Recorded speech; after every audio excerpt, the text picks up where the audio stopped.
Hello everyone, welcome back to the channel and to another list spam video. So these videos I just basically do a list from all the formations in the book and any good command card formations.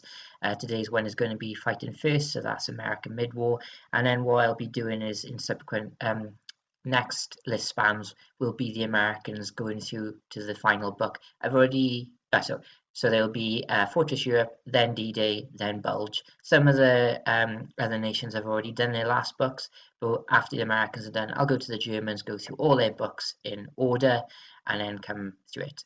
So my lists are built how I play the game. They're all designed to be offensive. I find that's a bit better. I know newer players, you might find it be a bit better to be defensive to get used to the game a bit more, but why not take the fight to your opponent and just go all at it? So every list is designed to have the most minimum amount of points that would be needed to go into reserve. Usually they are armoured, so they can come on nice and quickly. I try to have as much mix of armour and infantry with artillery as possible, and if I can, spearhead units just to help you out. But that's just the way I play the game. You can try one of these lists if you like. I like some lists I've had to double up on formations because the points is so short, but there we go. So the first one will be the M for Sherman. Okay, so here with the M for Sherman company, there's plenty of Shermans with some Stuarts bulking up the formation. Great thing about the American mid-war units is you can have artillery and recon in your tank formation, so it just strengthens it a little bit more. You will see as well that pretty much if I ever have the 81mm mortar and the T30, I will have all iron sights for them, which makes their stats better. We'll come back to these right at the end, but at the moment we'll focus on the main units in each formation. As you can see, I have a rifle platoon backing them up. Always prepared makes them basically confident, trained, and careful. Just gives you a better. But you've got the Sherman tank is pretty good, pretty solid. It is a little bit on points, but it has come down a bit with dynamic, so I can fit in a little bit more. And we have some Stuarts. You can upgrade Stuarts to make them a little bit better, but I just didn't have the points spare. So we'll have a little look at the Sherman card. Okay, so the M4 Sherman is a solid tank for mid-war with its front armor 6 and its gun of being AT-10. Please note with the Americans they have a stabilizer rule, which means they keep their full rate of fire when moving. That's why the halted and moving is the same. The only problem is when you do move, you will receive a penalty of +1 to hit your target, but it encourages you to keep moving around. They also have 50 cals, which is decent to get rid of infantry as well, and overall they got a lot of MGs. They're confident, which is good. They're green, which you'd expect. They're quite fresh into the battle, and they're aggressive. Not too bad being aggressive for the fact that their front 6 might be able to shrug off most tanks at the time. But if you're against Germans, you will be seeing yourself up against AT-12 and AT-14 in form of 88s and Pak 40s. So you need to be a bit careful there. But overall, a good solid tank for mid-war. And because they're aggressive and green, they come down on points, so you can have more of them. Okay, so now we have the M10 Tank Destroyer Company. I kind of went a bit out of order from the book, but it doesn't matter. So M10 Tank Destroyer is really good. It's good high AT, sacrifices top armor and a little bit of armor, but it's pretty good. And also you get to have your recon element in formation as well, just to strengthen it up a little bit. To add a little bit more artillery, I've added some priests and some very good infantry in the form of a parachute rifle platoon, basically the best of the best that you can have in this book, and that's it. So we'll have a little look at the stats on the M10. So this is the M10, decent armor, as a 5 is pretty good in mid-war. Side 2 top 0 drops down, but it is a tank destroyer, and being a tank destroyer, you'll see its counter-attack and assault rating is terrible. It is confident and trained, which is decent, and it has a seek, strike, and destroy, which means if it passes a blitz move, it can then do a shooting scoop, so you can duck in and out to cover all the time.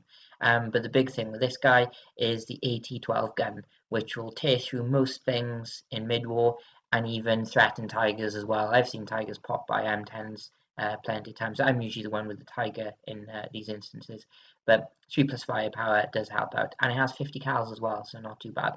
And there's a lot of them in this formation, so use them right, you could be wrecking up your opponent's tank formation. But if he's running a lot of infantry, you're going to struggle, because these guys will not want to be going into assault. But that's why we have the paratroopers and the priests to hopefully thin them down enough for you. And also the AT-12 gun doesn't have HE, as it says no HE, which means it is +1 to hit infantry and gun teams.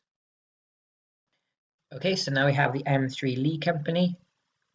Personally, I prefer slightly over the Sherman, and we'll see why in a minute. So again, we've got that big mix of artillery and recon in the formation, and the Stuarts beefing us up as well. We've got Courageous and Faithful, and all our Ironsides basically upgrading the artillery and the Stuarts this time. And we have, again, the good old parachute rifle platoon backing up for some solid infantry. Please note you can upgrade the M3 Lee to make them better, but you can only have units of 3 if you do so. And another good thing with the Lee as well, you can upgrade the main gun to a long barrel, but you'll see this on the card now. Okay, so like the Sherman, it's aggressive, confident green. Front armor's 5, so drops down a bit. Its cross-check also isn't as good, but it does have 2 guns on it. So basically, it has its 75mm gun, which is forward firing because it's fixed in the hull. That's 89. You can upgrade it for a point to make it 80-10. It's both 3+ firepower, so it's great. And it also has a turret on the top for 87 with a 4+ firepower. So basically, you can fire both of these in the same turn, but the top turret will have a +1 for firing. But you'd be surprised how many tanks you can take out with this little gun, and it's just, you get 2 shots per tank. It's great. And again, the main gun has stabilizers as well, and they have plenty of machine guns as well too. So overall, a good solid tank. Just let down with the cross check, and just that one little bit of armor. And if you upgrade them, I think off the top of my head, they become careful and trained. So basically falls all around. Okay, so now we have the M3 Stuart, which I have heard called the dustbin of mid-war, and I got a lot of these in formation. Didn't have enough points though to upgrade them, so you'll see their stats in a minute. We do have them backed up with M3 Lees. We could have had this in formation, but it just points-wise worked out just to have it outside. We have a parachute rifle platoon again, backing up with the infantry, and all Ironsides on the mortars and the assault guns. So these guys, you're really going to I think you should just get up and personally in your opponent's face, and just hopefully you can take out a few of their tanks before they start really whittling you down. Okay, so now you can see why they're so cheap. They're reckless, they hit on 2s. Confident and green with front armor of 3, so not great. They are fast though, decent cross check on them as well. The gun is 87 and it does have stabilizers, and they have a lot of MGs as well. So if you think about it, if you have your unit of, I don't know how many we had in a unit, just times that by 5 and that's how many MG shots they're pumping out. So they can't ignore them, especially if you go in the rear of a Panzer or something, they are going to cause some damage. And what I will show you as well is the upgrade card for them. So if you're prepared to pay 2 points per unit, you can give them Courageous and Faithful, which gives them Confident, Trained, and Aggressive. So not too bad. You know, these guys, when they're like this, can be fairly effective in assault, being trained on 4 and being top armor 1. So especially there's not overly much anti-tank weapons in infantry platoons at this stage of the war. The Americans will have the most. So, you know, you would be quite decent going into assault with these. Okay, so now we're on to the infantry. So these are the armoured rifle companies. So these are the infantry mounted up in half track. So we have 2 full platoons. They're absolutely stacked with loads of equipment with 6 rifle teams, 5 bazookas. So, you know, no tanks want to be coming near them. They also have 2 LMGs and a mortar. And don't forget the half tracks have machine guns as well, one of which being a 50 cal. Be careful, late war players, is only the 150 cal in these units and not 2. With them again is the assault guns and the mortars, which are backed up again with old Ironsides. but this time the recon patrol wasn't in formation because they can't be taken in formation, and they backed up with M3Ds and M10s, which is a perfect amount for reserve. And we also have a parachute rifle platoon backing them up as well, which we'll see. And the Hail Mary card is basically the lucky card for mid-war Americans. Okay, so here we have the stats on the American infantry. They're aggressive, 3+ save. They are confident with a good rally, but they are green. Now you can upgrade the armored rifle platoons, but it will cost you 7 points for the platoons, and it'll be like about 2 points for the HQ and whatnot. We also have the half track, which again is aggressive, reluctant green, and obviously doesn't want to counter attack or assault either, but who would want to in an open topped vehicle. These guys struggle a bit if you want to get them to an assault being aggressive, but that's why the paratroopers are there. So basically, if you can look after the paratroopers enough to get them into assault, hopefully you can win your game. But in defense, these guys are pretty good, because if they're dug in, you do need to whittle them down, but it's those bazookas which will save the day, and they also have LMGs to deal with infantry. Okay, next up we have the rifle company. So these guys are upgraded to be better, and we'll have a look at their upgrades. Remember, you have to upgrade the mortars and the HQ as well. Keep it all in neat and tidy. Backing them up, we have Recon Patrol, Priests, Lees, Stuart, and M10s, and we have an OP tank as well. And then we can see the upgrade cards, all iron sights again, always prepared, and no mission too difficult. Okay, so these are the generic stats in the rifle platoon. It's the same as the armoured rifles, but obviously their loadout is different. Now, we've got some massive platoons. There's 10 teams in these platoons with a bazooka and an LMG on top of that, so it brings it up to 12. So these guys aren't actually aggressive and green in this list. So their stats are changed by the command cards, which we'll have a look at now. So you can see what the stats are changed to. So basically 4s all round, and the assault 6 teams become assault 5. So that's basically the bazookas and the LMG, which is nice. And the cost is not as steep as the armored rifles, so being 4 points. And that's why I've picked a unit of 10, because I feel I get more points for the value having 10 units, because you can have them as 7. But there we go. So you've got 2 units of 12 teams being hit on 4s. And being trained and confident as well, marching up the board, so pretty good. Okay, so now we have the paratroopers. So we have 2 platoons, mortars and pack howitzers in formation, and these things cost a pretty penny, these ones, but you'll see from the stats. We do have some recon as well helping them out, and we have M4 Shermans and M10 tank destroyers as well. Slightly a little bit more points going into reserve, but I had enough points to get an extra Sherman. I picked Shermans over Lees, just Sherman slightly better on the armor side of things, even though I said I like the Lee more. I just feel the Sherman might perform a little bit better.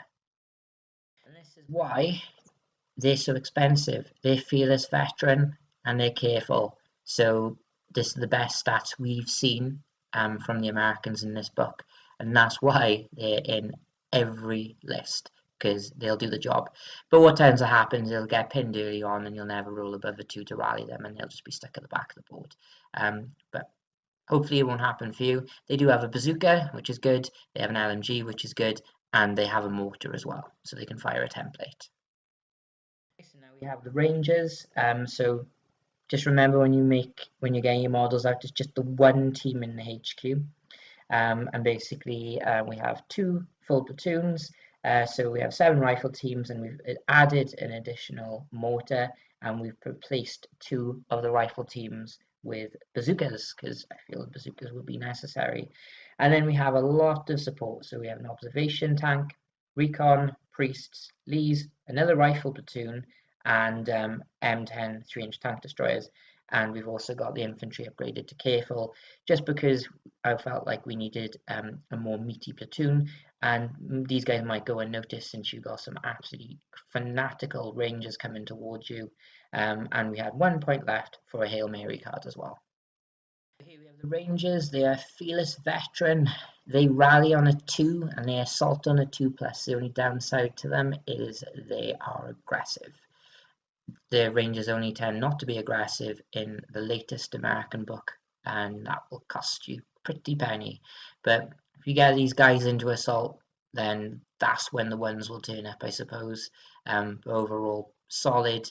The best rallying and assault you have in the American book. And I think the only thing that assaults the same as them are the commandos in the British book, but the rally is pretty good. Okay, so now we've left the 2 books behind and we're into the command card. So this is the Engineer Combat Company command card. It's quite thin on the ground because there's not many options. There's a option for another platoon, but I've decided to go for paras again because they're aggressive. And again, we have our similar mix of tank support, a lot of tank support this time. We have plenty of points to spare. But these guys are basically pioneers, so they dig in better and they cross minefields better. So it's your option, because sometimes you'll be attacking, you'll be against minefields, that'll be blocking the best path. Just chuck one of these platoons in here for a turn and they'll get rid of those mines for you. This is the command card if you just wanted to see it quickly. Okay, so similar to the last one we saw, this is just the airborne equivalent basically. So I decided to have 3 platoons. One of them is a lot shorter, only 4 rifle teams, but I've done it more of as like a weapons platoon, so it has maxed out bazookas and LMGs. So if you have an objective in your own deployment zone, stick these guys on it, should do the job.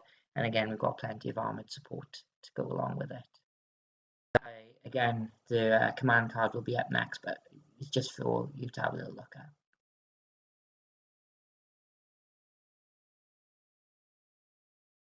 Okay, so the only other build formation card in the deck is the Armored Recon Company. So yeah, so it's just basically a shit ton of armored cars and some Stuarts and assault guns. So you know, you'll have a lot of stuff running around, but not being particularly great, but will give you a lot more points to field plenty of support or another formation.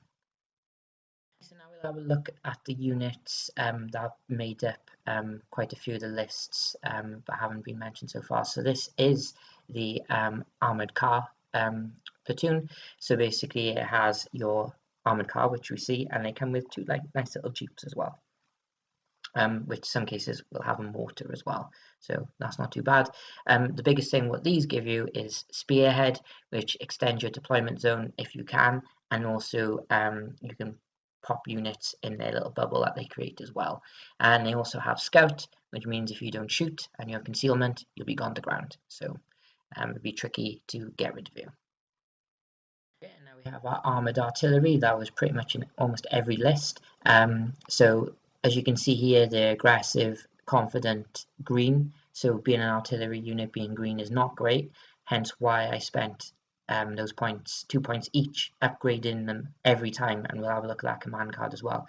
But they're good because they're mobile. They can't get pinned. Obviously, they're very lightly armored, so they can be destroyed, but if you look after them and keep it back, it should be okay. But the main thing is they can do a smoke barrage, so most of your army is going to be aggressive anyway. So they're aggressive, but they can't die if they can't be seen. So with these 2 units here, you got 2 turns of smoke barrages just to creep up on the enemy and then smash them when the smoke clears. And this is the old Iron Science command card. Makes them careful, confident. Obviously, their counterattack and assault is still terrible, but they're trained. So changing that green to a 4. So now you're +1 better to range in, which will make a difference, hopefully. The final unit we saw a lot of was the M7 Priest. So this is your dedicated artillery, obviously a much bigger gun than the other ones we've seen so far. It is aggressive, but it is trained and confident, and the gun is much better. Even if like you have to fire directly, it packs a wallop as well. It fires a smoke barrage too, and the good thing with this, it's got a rule the Americans have called time on target. So basically, if you were to range in on your first attempt, you're treated as a repeat bombardment, which means your opponent has to re-roll their saves. Remember, that's only infantry and gun teams. Tanks don't have to re-roll. So quite handy, and it's 3+ firepower, on a barrage as well, so very good. So trying to keep these guys at the back, but most of the times when they feature in the list is an OP, so you can poke the OP around to spot for them. And that's it for the mid-war Americans. A quite good, very mobile army to use, and you can have plenty of them, but it's just remember because they're aggressive and green, but the confident does help. Next book we'll be looking at will be the Fortress Europe Americans. So it's kind of a stopgap between mid-war and late war. So it's more your kind of like Sicily, Italy campaigns. So it's quite a fun book, but bear in mind if you're going to be using it against the more late war stuff, they're going to be struggling a bit.